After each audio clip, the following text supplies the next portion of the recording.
क्या दुनिया खत्म होने वाली है? क्या समुद्र से बाहर आ रही मछलियां कोई संकेत दे रही हैं? आए दिन सोशल मीडिया पर कुछ ना कुछ वायरल होते रहता है। ठीक उसी तरह इन दिनों आपने सोशल मीडिया पर कई वीडियोस देखे होंगे जिसमें ये कहा जा रहा है कि समुद्र में हो रही हलचल किसी बहुत बड़ी आपदा के संकेत दे रही है। और सोशल मीडिया पर यह हलचल तब से शुरू हुई जब से कई अतरंगी चीजें हम सभी के सामने आई।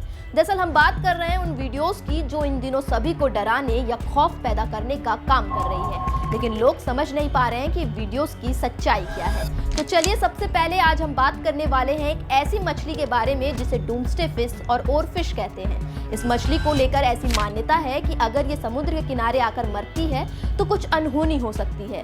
आज हम आपको बताएंगे कि इस बात में कितनी सच्चाई है। अब सबसे पहला सवाल ये है कि अचानक डूम्सडे फिश का जिक्र क्यों हो रहा है? ये सवाल कहीं ना कहीं आपके मन में भी उठ रहा होगा। दरअसल सोशल मीडिया पर एक वीडियो तेजी से वायरल हो रहा है जिसमें साफ दिखाई दे रहा है कि अटलांटिक महासागर के कैनरी द्वीप समूह से लगे एक तट पर एक ऐसी मछली बहकर आई जिसे लोग दुर्लभ डूम्सडे फिश यानी प्रलय की मछली बता रहे हैं। कहा जा रहा है कि गहरे पानी में रहने वाली इस मछली ने स्पेनिश शहर लास पाल्मास के तट पर आकर तड़पते हुए दम तोड़ दिया है। इसके बाद से ही लोगों को इस इलाके में किसी बड़ी अनहोनी की आशंका है। गौरतलब है कि इससे पहले ओरफिश के दिखने पर भूकंप से भारी तबाही मचने का दावा किया गया था। बता दें कि जापानी लोक कथाओं के मुताबिक डूम्सडे गहरे समुद्र में रहना पसंद करती है। मान्यता है कि ये मछली भूकंप या सुनामी का संकेत दे सकती है। जापानी लोग ओरफिश को आपदा की निशानी मानते हैं। लोगों का कहना है कि 2011 में फुकुशिमा में शक्तिशाली भूकंप आने से पहले समुद्र किनारे ओरफिश देखी गई थी। वहीं पिछले साल अमेरिका के कैलिफोर्निया में भी ओरफिश नजर आई थी। तब लॉस एंजलिस में भूकंप आया था। अब सबके मन में यही सवाल उठ रहा है कि डूम्सडे मछली के तट किनारे आने से सच में प्रलय आता है। बता दें कि वैज्ञानिकों के मुताबिक डूम्सडे मछली का तट पर आने और तबाही से कोई संबंध नहीं है। वैज्ञानिकों के मुताबिक ओरफिश तभी सतह पर आती है जब ये बीमार होती है या रास्ता भटक जाती है।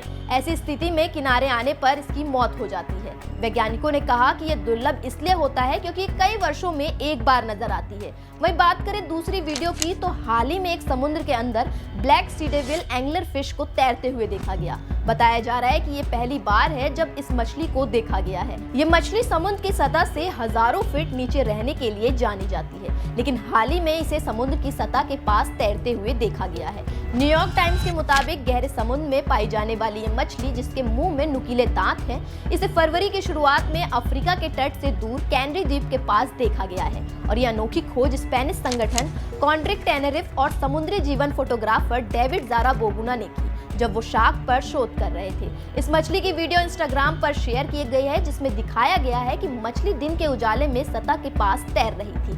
हालांकि ये वीडियो बहुत खास है क्योंकि इससे पहले इस मछली को जिंदा इस तरह कभी नहीं देखा गया था। वैज्ञानिकों को अभी तक ये पता नहीं चला है कि ये मछली इतनी ऊपर सतह पर क्यों आ गई। अनुमान है कि या तो ये बीमार थी या किसी शिकारी से बचने के लिए ऊपर आई थी। दुर्भाग्य से वीडियो बनाए जाने के कुछ समय बाद ही ये मछली मर भी गई। इस मछली को शैतान मछली भी कहा जाता है क्योंकि इसका रंग गहरे समुद्र की तरह काला होता है। इसके लंबे और नुकीले दांत इसे और डरावना बनाते हैं। इस प्रजाति की मादा मछली के सिर पर एक चमकीली सी संरचना होती है जिससे वो अपने शिकार को आकर्षित करती है। जैसे ही कोई छोटा जीव इस रोशनी की तरफ आता है मछली उसे तुरंत निगल लेती है।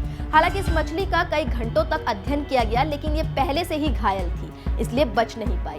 ये खोज वैज्ञानिकों के लिए बहुत महत्वपूर्ण है क्योंकि इससे समुद्र की गहराइयों में रहने वाले जीवों को समझने में मदद मिलेगी। अब बात करते हैं तीसरे वीडियो की। क्या आपने हाल ही में ओडिशा के किसी समुद्र तट पर टहलते हुए कछुओं का एक समूह देखा है जिनके खोल सूरज की रोशनी में चमक रहे हैं? और इसे देखकर आप सोच में पड़ गए कि ये असाधारण दृश्य क्या है, लेकिन ये कोई असाधारण दृश्य नहीं है। दरअसल हर साल ओडिशा के तट प्रकृति की सबसे मनमोहक घटनाओं के लिए मंच बन जाते हैं। आपको बता दें ओडिशा के गंजाम जिले में ऋषिकुलिया बीच इन दिनों लाखों की तादाद में ओलिव रिडले प्रजाति के कछुओं का डेरा बन गया है।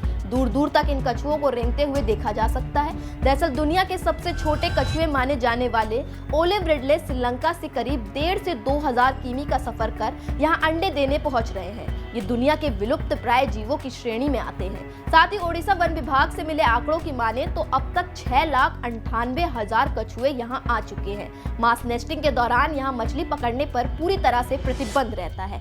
20 किलोमीटर के दायरे में कोई मछली नहीं पकड़ सकता है। श्रीलंका से आए ओलिवरोले प्रजाति के कछुए फरवरी माह के अंतिम सप्ताह में इस बीच पर अंडे देने पहुंचते हैं। अंडे देकर ये वापस लौट जाते हैं। बताया जा रहा है कि 35 से 45 दिन बाद इन अंडे से बच्चे निकलेंगे और ये बच्चे खुद से ही समुद्र में पहुंच जाते हैं। हालांकि इन कछुओं का वीडियो भी सोशल मीडिया पर काफी वायरल हो रहा है और जिन्हें इस बारे में जानकारी नहीं है वो इस घटना को भविष्य में आने वाली किसी आपदा से जोड़ रहे हैं। इसलिए कहते हैं कि अधूरा ज्ञान सेहत के लिए हानिकारक होता है। साथ ही आपने सोशल मीडिया पर एक वीडियो और देखा होगा जिसमें केरला के समुद्री तट पर अपने आप हजारों से ज्यादा मछलियां बाहर आने लगी। ये दृश्य बिल्कुल भी साधारण नहीं लगता है और इन सारी वीडियोस को कहीं ना कहीं एक चीज से जोड़ा जा रहा है और वो है लेवाइथन। अब आप सोच रहे होंगे ये क्या चीज है, तो आपको बता दूं, लेवाइथन नाम का अर्थ कई तरह के राक्षसी जीव हो सकते हैं जिनमें आदिम समुद्री सांप, ड्रैगन सांप, मगरमच्छ या व्हेल जैसा जानवर शामिल है। और ऐसा कहा जा रहा है कि इसका जिक्र बाइबल से पहले की मध्य पूर्वी पौराणिक कथाओं से विकसित हुआ है।